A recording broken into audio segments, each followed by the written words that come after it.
Hello and welcome to the fourth in a new series of podcasts from the Entrepreneurs Forum, Talking Future, where we talk to the Northeast entrepreneurs about their work, their lives and especially their views on the future and how they're innovating as they plan ahead. I'm Yvonne Bell and today I'm speaking to Joanna Feeley, who founded Trend Bible in 2011 after identifying that the market of trend forecasting, particularly forecasting trends at home, was underserved and set to grow dramatically. Today, Trend Bible forecasts the future of life at home, working with retailers and brands to help them predict what consumers want in 2 to 5 years' time. As CEO, Joanna sets the vision for Trend Bible and strategically directs the senior management team, driving the company's growth with global brands in over 35 countries. Good morning, Joanna. Good morning, Yvonne. How are you doing? I'm good, thank you. Good. Can we start at the beginning then? And what I like to do is just to find out a bit of background so we can set the scene to where you came from and how you got to where you are now. So could you just give us a little bit of career background, what your early days are, the early days of setting up the company and what Trend Bible actually does? Yes, absolutely. Well, I studied fashion design at university and was convinced that I would love it and want to go and be a fashion designer. And whilst I was studying there, we were looking into the industry as a whole. And I learned about the trend forecasting industry, which sits behind the design industry, really, the fashion design industry predominantly. And the trend forecasting industry is there to research the future and to understand how consumers will feel and think and shop in 2 to 5 years' time. And then we sell our insights and our trend research through to fashion design companies, home interior brands. And so I didn't find out about the trend forecasting industry until I got onto my degree. It wasn't a career that I'd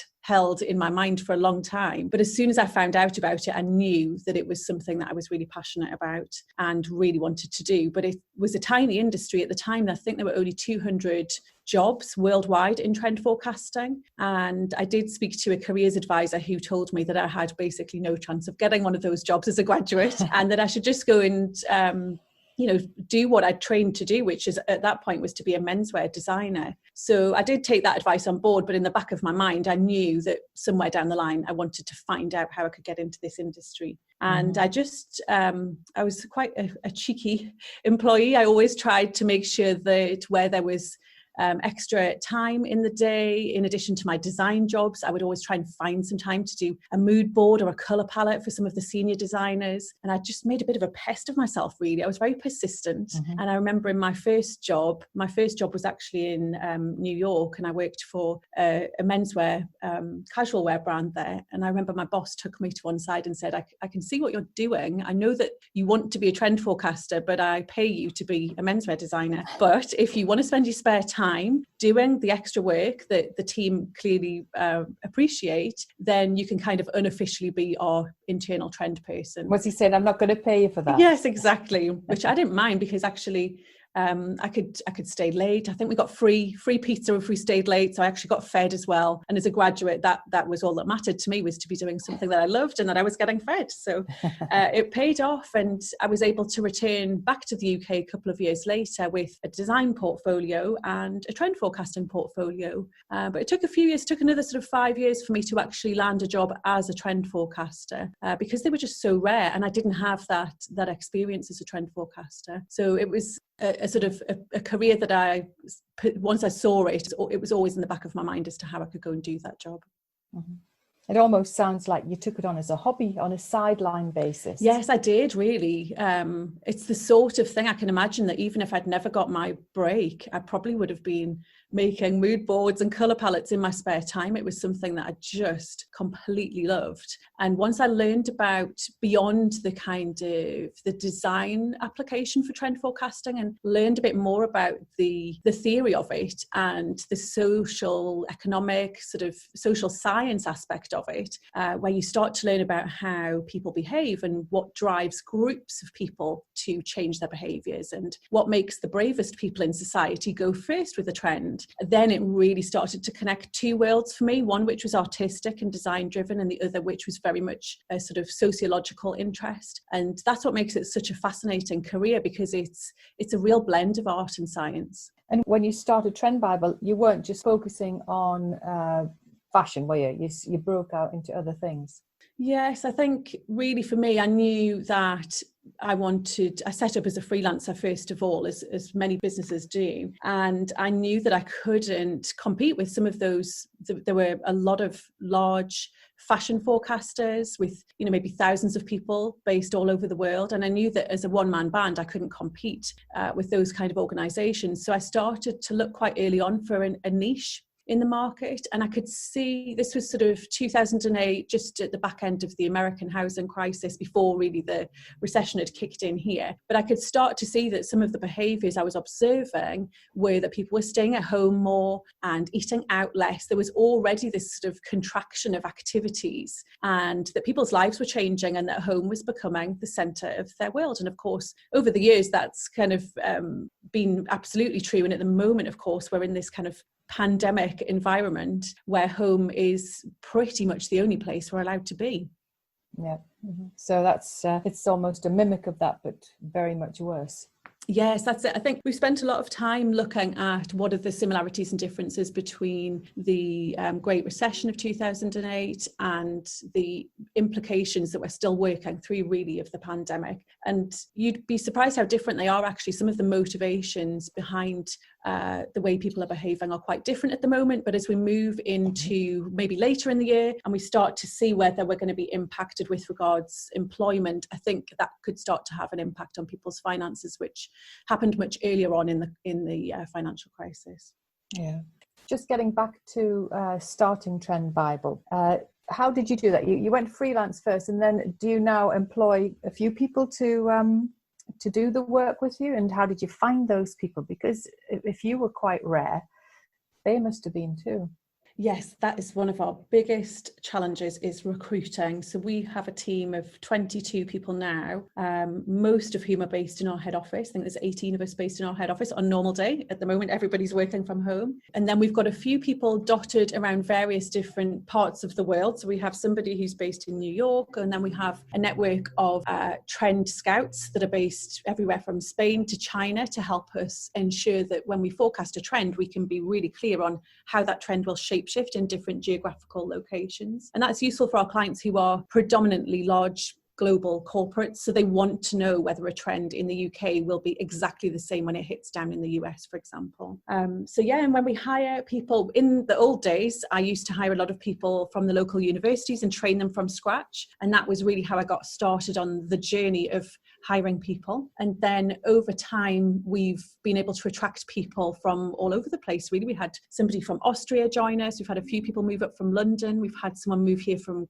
San Francisco. So we're able to attract, because of the nature of the job, really attract people from all over the place to come and work with us, because it is still quite an unusual and rare profession. And certainly in the north of England, we are the only ones providing jobs in trend forecasting, really. So you actually are would you say you're ahead of the game? And does that give you your USP?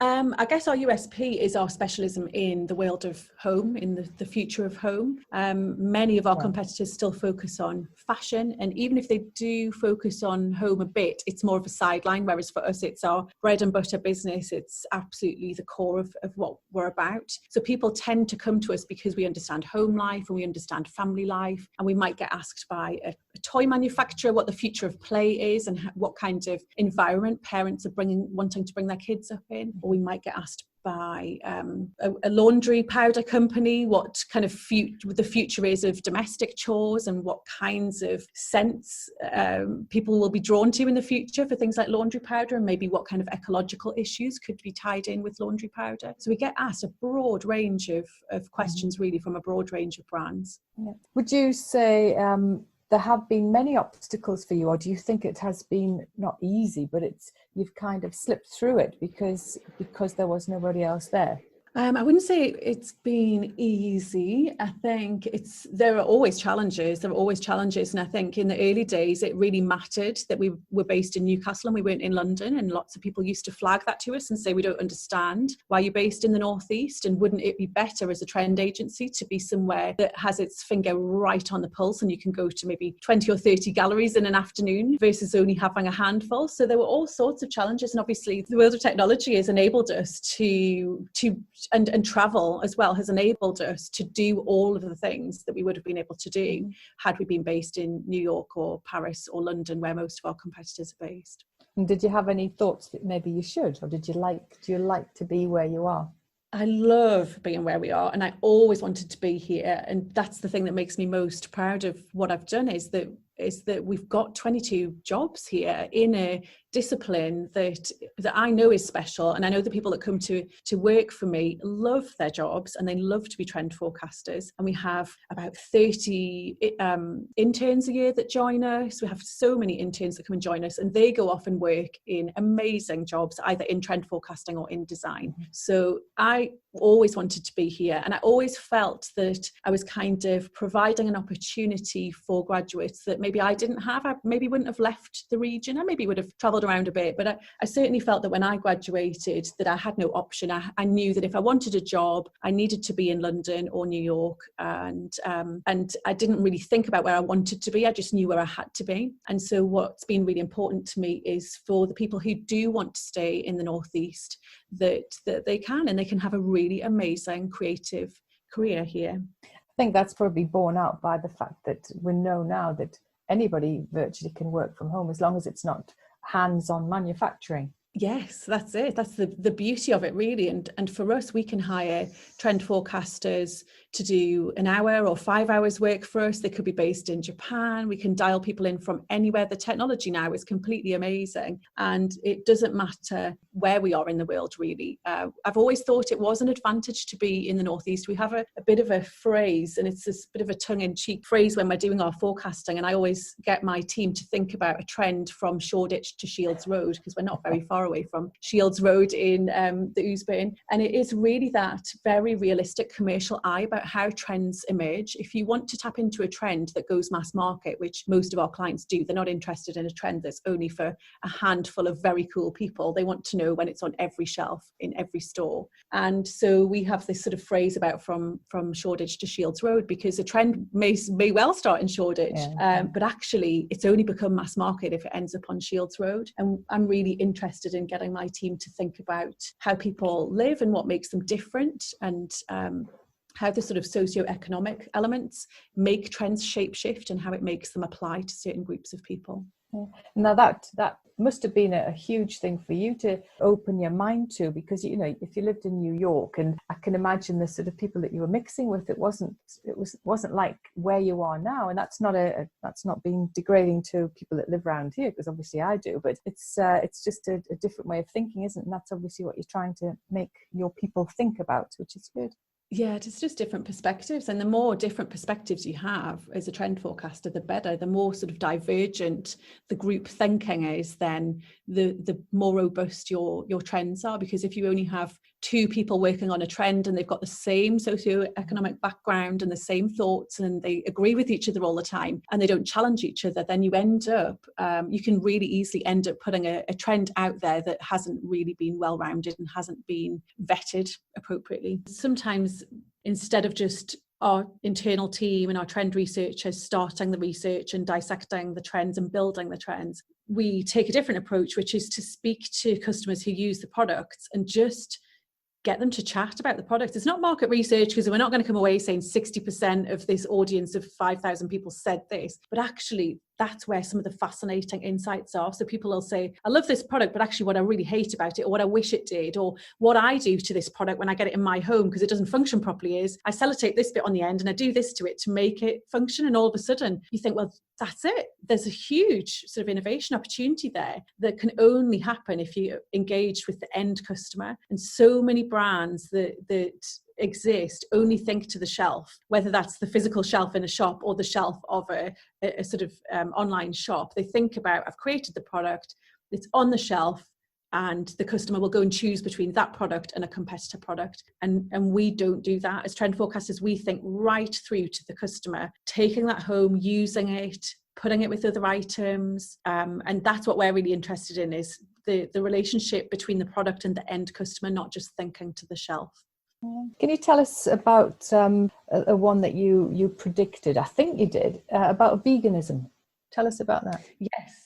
Yeah, that's one of my favourite trends. I went to one of my favourite stories is was asked to go to a conference, a food conference, and it was especially for sort of convenience store owners and wholesalers, and they were a tough crowd. Mm-hmm. They weren't necessarily people who'd ever heard about trend forecasting before, and they were highly skeptical. Yep. And I love a skeptical audience, I must say, because that gives you the juiciest questions. Yeah, it's brilliant. And I was really challenged by somebody in the audience around one of my slides which talked about veganism. This is a few years ago now, I think it's about 2014. And this guy sort of said, thanks for the presentation, but I just don't believe you about the veganism thing. I think it's niche. I think it only applies to a tiny proportion of society. And until that is in every convenience store on the corner of every council estate, which is where his stores were, he said, this is just not worth me thinking about at all. Mm. And so we track that trend as we do with all of our trends. We track them to understand the pace of them, to see how they shape shift, to monitor them, because there's no point just saying veganism is going to be big and leaving that as a statement. Our clients want to know, when should I act upon it? When does that trend become most ripe? And between 2014 and now, I mean, obviously, I can't remember the exact stats on veganism, but it's a much bigger, it has had a much bigger impact. We've got things like schools doing meat-free Mondays, and just trying to consider a life with less meat in it is such a big part of what's happening culturally at the minute, and it's got a long way to go as well. So that was a trend that we'd spotted, and we'd seen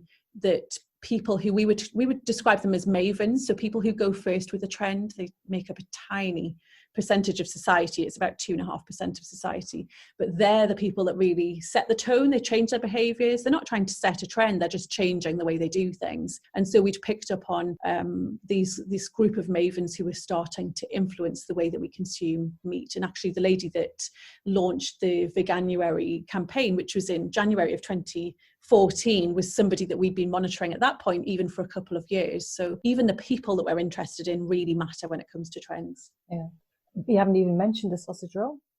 Yes, well, that was when we knew that it had really peaked. I think there was quite a bit of activity on our company WhatsApp feed that day when the Greggs vegan sausage roll got launched. Yeah. It's so interesting to say. That was really the pinnacle of that trend going mainstream. Roll. Yeah, and the sales figures off that, the vegan sausage roll, really was, for me, that was veganism on every street corner, which is what we've been predicting would happen. So, I mean, we've got really in this time, we have to mention today and what we've faced in the last 6 months or so, and how you've had to completely think about predicting it. I mean, unless you've got a crystal ball, I don't know how you're going to do it. You must have some plan. We do, and actually it's a method that we normally would use for longer term forecasts. So more often than not, we're forecasting about 2 years ahead, but occasionally we get asked to forecast 10 to 15 years ahead. It is rare these days, but we do get asked. And when we forecast that far out, we have to rely on scenario planning. So we list out a number of scenarios and we narrow down to a couple, and usually a client would progress their business strategy towards a couple of scenarios rather than just one. When we're forecasting 2 years out, we can actually pretty much nail on what we think is going to happen. Now, of course, during current times when we've seen the pandemic, we've actually brought that methodology and that modelling of scenarios into our forecasting for short-term forecasts. Mm-hmm. And we've actually even been producing forecasts that are as short as 6 months out, which might sound silly, but based on what our clients are telling us, they have got some immediate critical issues, whether that is trying to get raw materials to produce the goods in the first place, or whether they have issues with staffing. They have all sorts of problems. And so actually for them, just trying to get through the next 6 months and focus on that has become really critical. So we've had to change in many different ways, and producing a variety of scenarios helps us identify what may happen. And of course, we have to think like that at the moment because the infection rate may go up I think it's safe to say that we're going to have to treat the pandemic as something that happens in waves. And so we have to be responsive to waves that will happen. And even that's only become clear over the past maybe 6 to 8 weeks. So it's a moving target. Yeah. And as with all trends, you've got to keep an eye on them. You can't just stick a pin in the map and wait for it to happen. You've got to track all of the time and check whether they're gaining pace, losing pace, whether they're engaging the audience in a way that you expected, and whether they start to clash with other things. So say, for example, if you look at the pandemic at the moment, even just in terms of the equipment that people are using, all of the PPE and the face mask, and how that is starting to trigger a debate about sustainability and, you know, how we might get those two elements to work together. So we're starting to see more innovation in sustainable PPE and sustainable face masks and things like that. Yeah. It's in the back of your mind that the global warming, it's sort of gone on the back burner, but it hasn't gone away.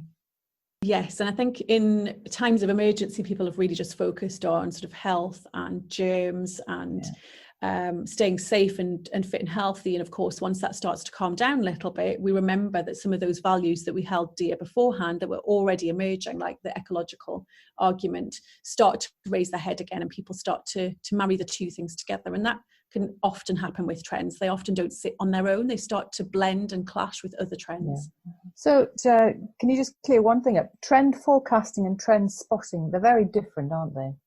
Yes, I would say so. I think that trend spotting, we could all go out and find, even if you look at sort of fashion, it's really easy to sort of I used to do this with university students, sit in a lecture theatre and figure out, how many people in here are wearing a yellow top, and start to say, well, that must be a thing because I've spotted that trend. I've been able to identify that out of maybe 20 people, 5 of them are wearing a particular colour. So trend spotting is an observational activity where you can just observe the things that are happening in the now. And whilst that is useful, it's useful technique, it's not the same as being able to forecast. There are different methods that we would use to be able to project out and figure out how a trend will adapt and will change in the future. And as I mentioned, scenario planning is one of the methods that we use to do that. And what's aesthetic DNA?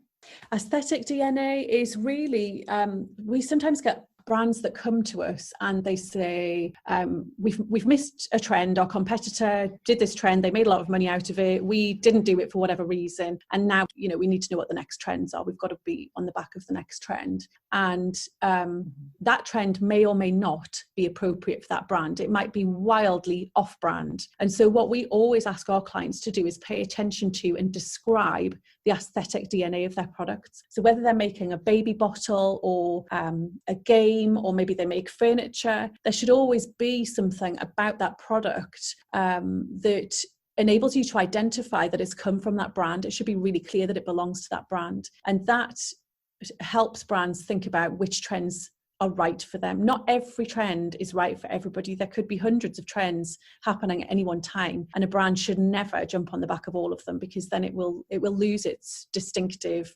aesthetic qualities and the DNA of what makes it visually identifiable. Yeah, so that's sort of the bandwagon thing. You don't just jump on the bandwagon to sort of appease the current trend. You want to do your own thing. Yeah, especially in today's market where the consumer is so savvy. I think people just see through those kind of activities. And even over the past few months, we've had so many, the sort of pandemic is one thing, but also lots of sort of social protesting around things like Black Lives Matter, and a huge sort of a debate on gender as well.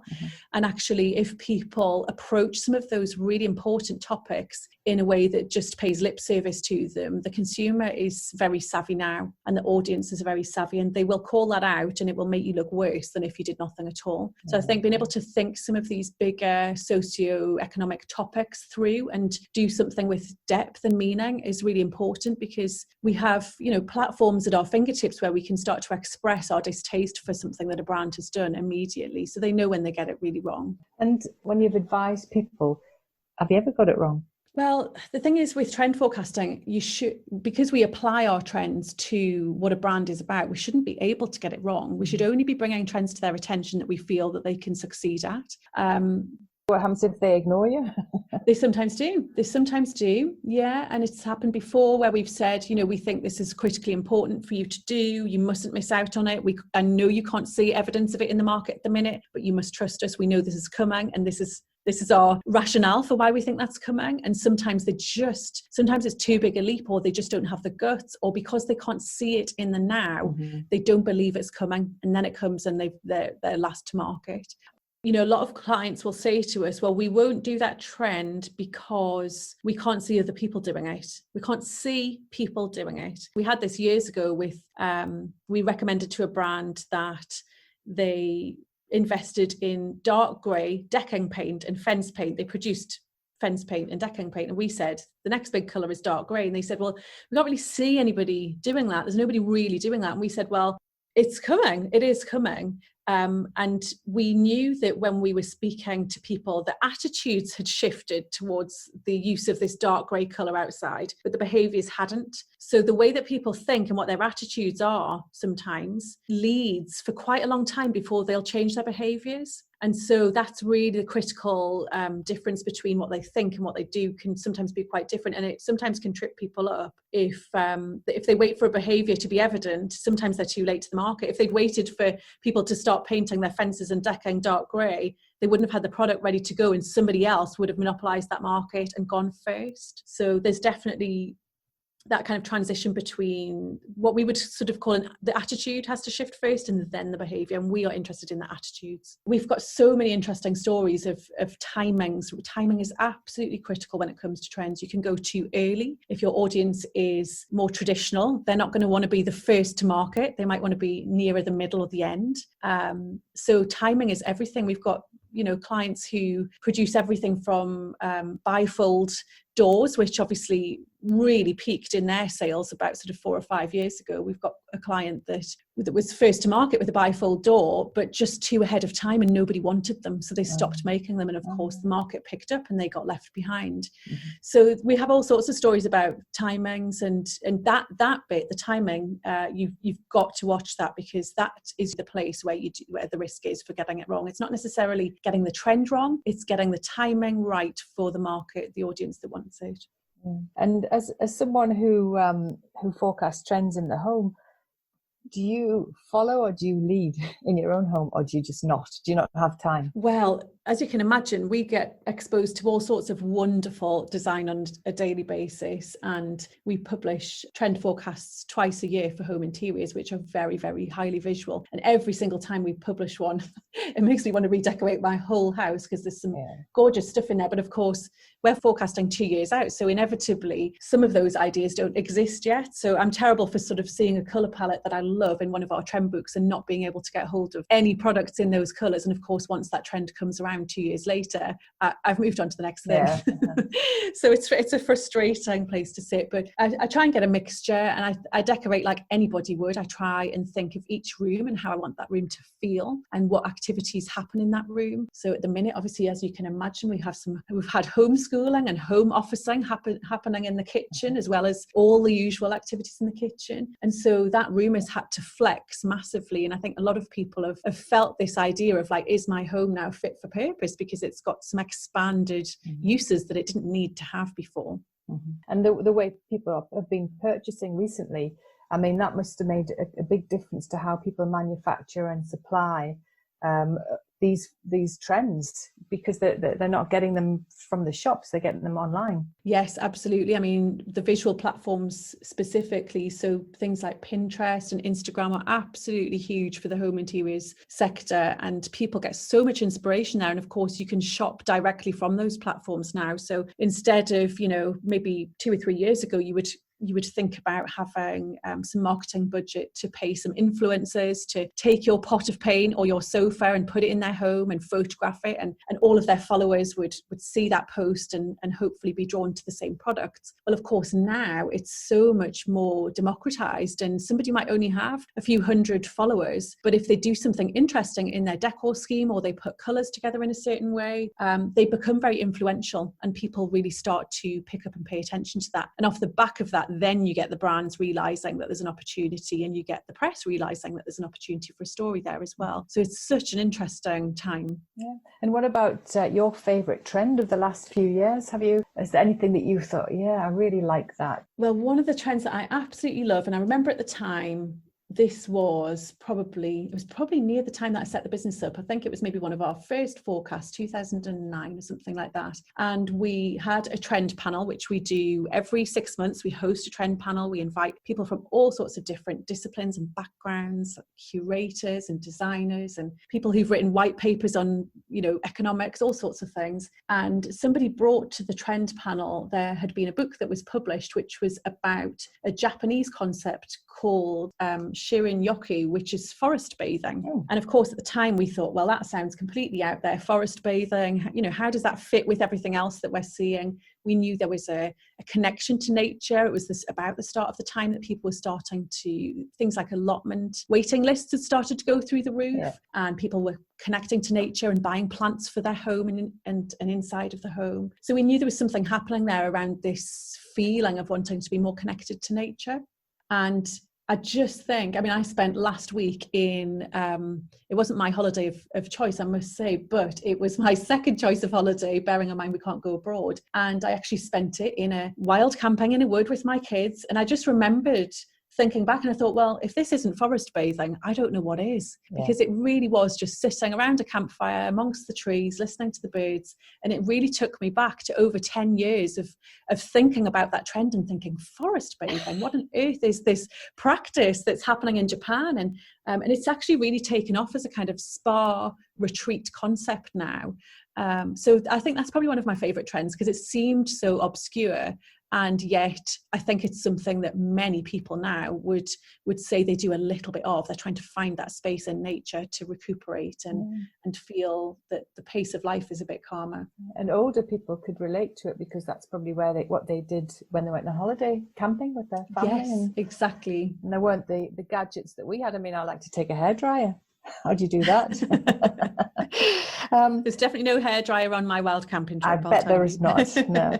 So from that kind of things that you've enjoyed looking at and seeing, what exciting trends do you think are starting to emerge now, or can you not see that now because of what's been happening, or is it clouded? Well, I think, there are obviously a number of things that will happen. There's never just one thing, but one of the most interesting things I think is that when times are tough, and again, we've got the benefit of the sort of last recession in my sort of working career to fall back on to reference this, but also other big impactful events like September the 11th, which had a really big impact on people's behaviours and emotions. It was the start of a new way of being. So we have a few examples of quite severe, dramatic events that impact on our behaviours, and negative events that impact on our behaviours. And I think that for the home, what that often does is it helps us to think of the home as a place to be safe and to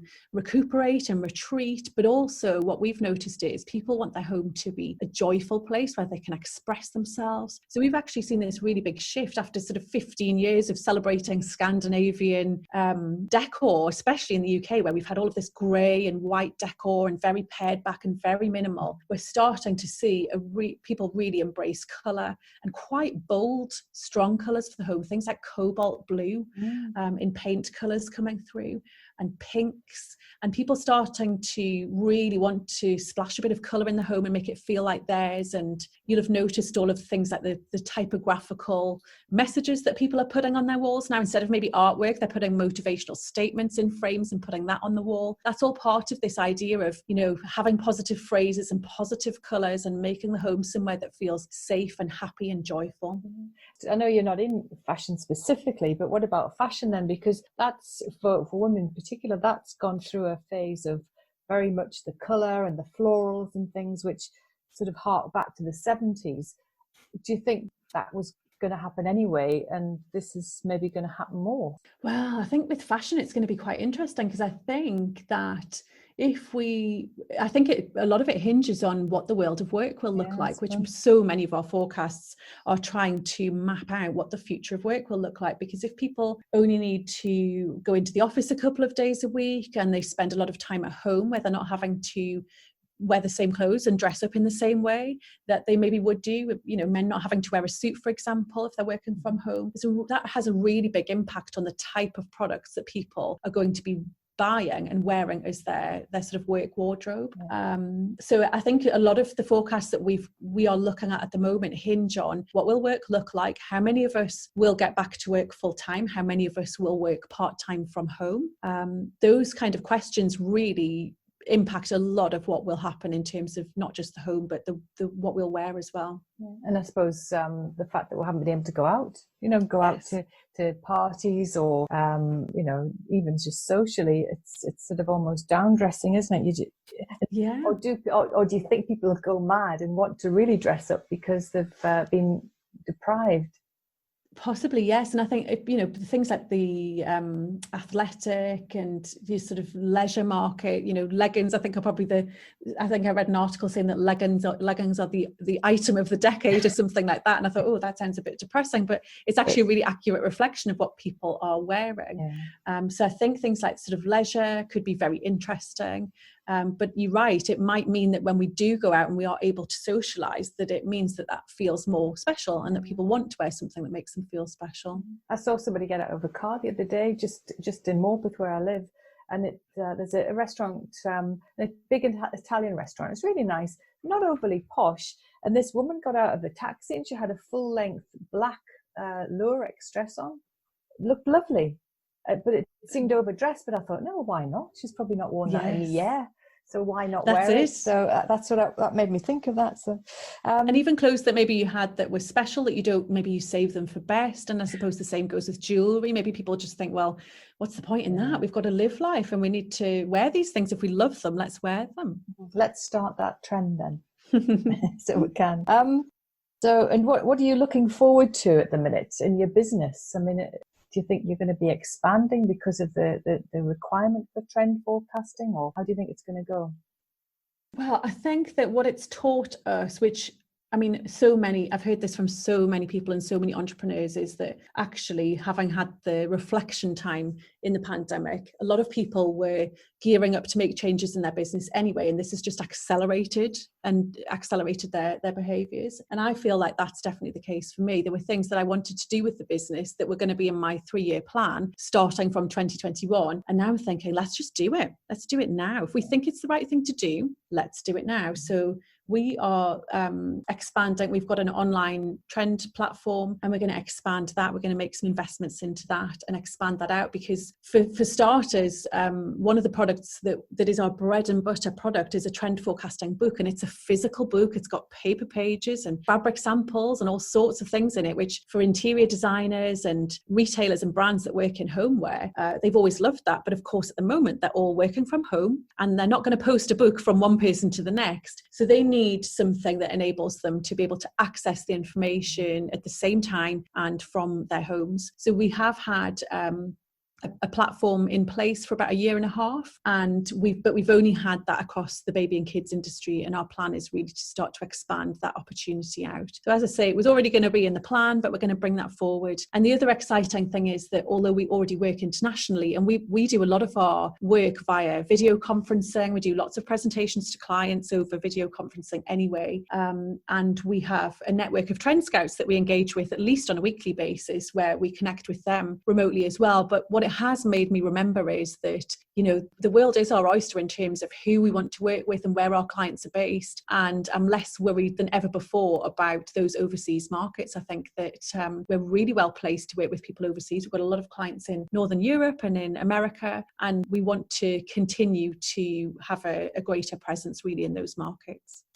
Great. And if you have time, do you follow any other business people or entrepreneurs that actually have inspired you on the way, or do you sort of keep yourself to yourself? Or I am fascinated by entrepreneurs, and even if I didn't do what I do, I still would follow entrepreneurs, because I just think they're so interesting. And I've got a really strong network in the northeast of people that I speak to. I've got some people that I just greatly admire that, luckily for me, will meet me for a coffee and share their ideas and their inspiration. People like Julie Drummond and Carrie Owers and Lisa Eaton and Laura Weaving. So, I have a really good network, not just all female either, but my sort of female entrepreneurial network in the Northeast is really important to me because there aren't really that many of us around.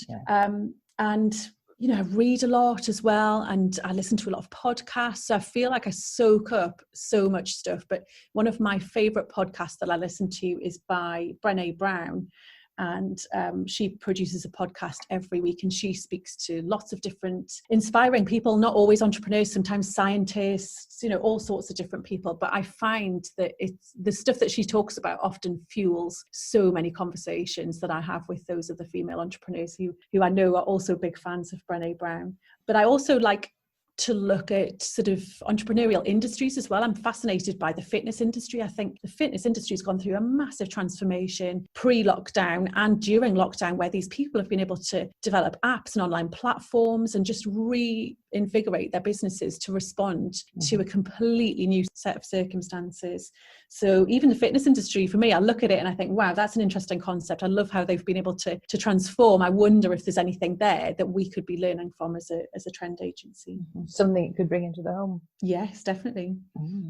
Space is what you need sometimes, just to sort of spread yourself out. Yes. And just lastly, really, for people starting up, what advice would you give them? What's your tip of the week for them? My tip of the week is it's always go narrow. Start with something that seems almost too small. It seems almost too small for you to be able to make a living from. Go really narrow as you dare, and just stick to doing that one thing better than anybody else possibly can. And I learned that because when I first set up my agency, I thought, well, I've got to compete with all of these, large agencies in Amsterdam and New York and Paris, and there's really just me based in Newcastle.